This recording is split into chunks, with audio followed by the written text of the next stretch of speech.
Hello, everyone, and welcome. Take a moment to imagine the life of a modern CEO. It's a relentless torrent, isn't it? Quarterly reports, market fluctuations, shareholder demands, competitors' move, internal politics, global crises, the sheer volume of information, the constant need for decisive action, the pressure always to be on. It is no wonder many leaders feel perpetually reactive, swept away by the current of events. But what if I told you that an ancient text written thousands of years ago offers a profound insight into the very modern dilemma and a powerful solution? Today we are going to explore the timeless lessons from Bhagavad Gita, specifically chapter 2 verse 45, and discover why most CEOs are trapped in what we call the material mode and how to truly break free. The verse we are focusing on is a direct instructions from Bhagwan Krishna to Arjun.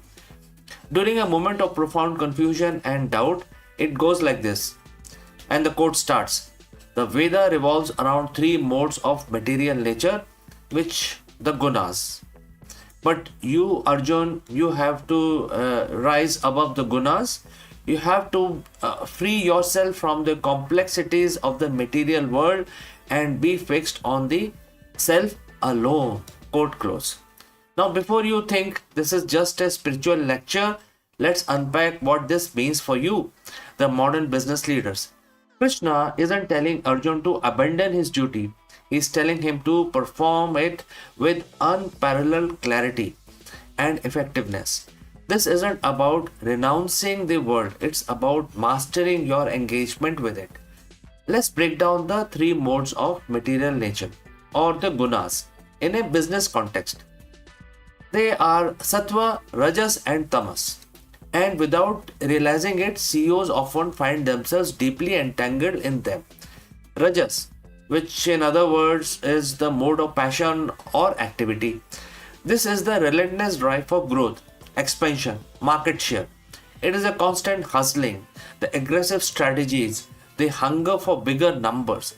While ambition is vital, pure Rajas leadership often leads to burnout, short sighted decisions, and perpetual state of stress.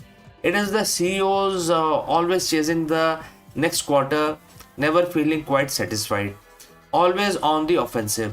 This is where the innovation can turn into frantic pursuit and calculated risk becomes gamble driven by fear of missing out.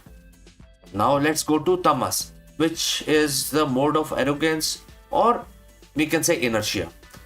This manifests as resistance to change, complacency, fear of new ideas, or even outright denial of the problem. It is about companies stuck in old ways, the leaders unwilling to adapt, decision to avoid difficult conversations. Tamas is stagnation, leading to missed opportunities, eventual decline, and a heavy, uninspired work environment. This isn't laziness in the traditional sense, but a mental inertia that prevents clear foresight. Last one is sattva, which is the mode of goodness, or we can also call it clarity. This might seems positive, but uh, you know, definitely it is positive, but even sattva can become a trap. In business, it represents stability, ethical practices, clear processes, and intellectual understanding. The Sattvic CEO enjoys order, strives for perfection, and values knowledge. However, the trap here is the attachment to these good qualities. An over reliance on established framework can lead to a fear of disruption, an inability to pivot quickly, or an intellectual paralysis where analysis never lead to action. It's becoming so attached to the right ways that you miss the new right way. Most CEOs are oscillating between these three modes, pushed and pulled by external circumstances. They are reactive to the gunas rather than the proactive in their leadership. This is the material mode, a leadership style dictated by the external force not internal conviction. So, what does the Krishna mean by rise above the Gunas and be fixed on the self alone? This is not an instruction to disengage or become indifferent to your business. Quite the opposite. It's an invitation to elevate your consciousness while remaining fully engaged. To rise above the Guna means observe, don't react.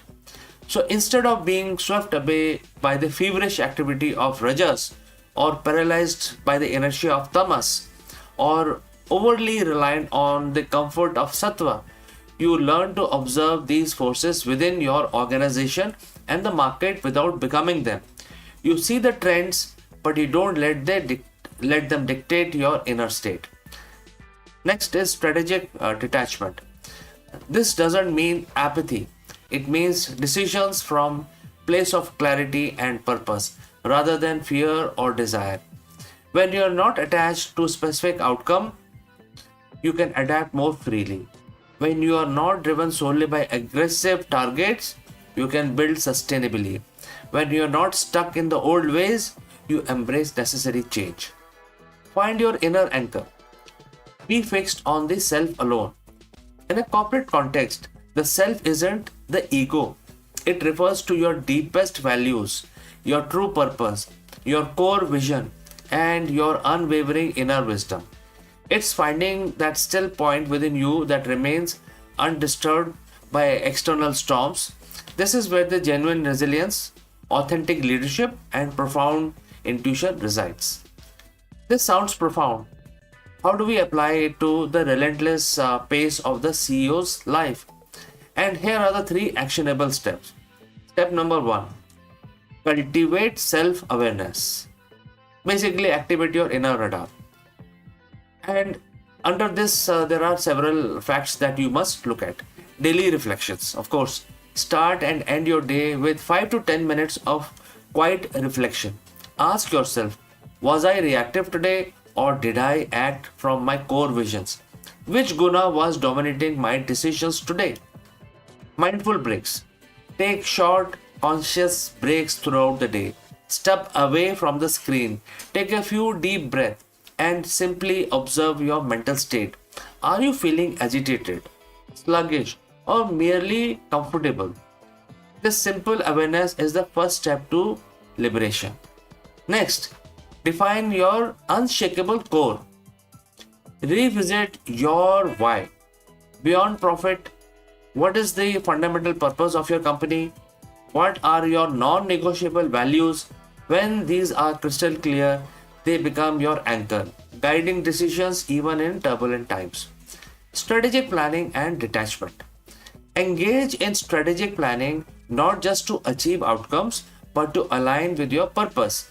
Be flexible with how you achieve goals but unwavering in what you stand for. Practice intentionality, not just activity. Pause before acting.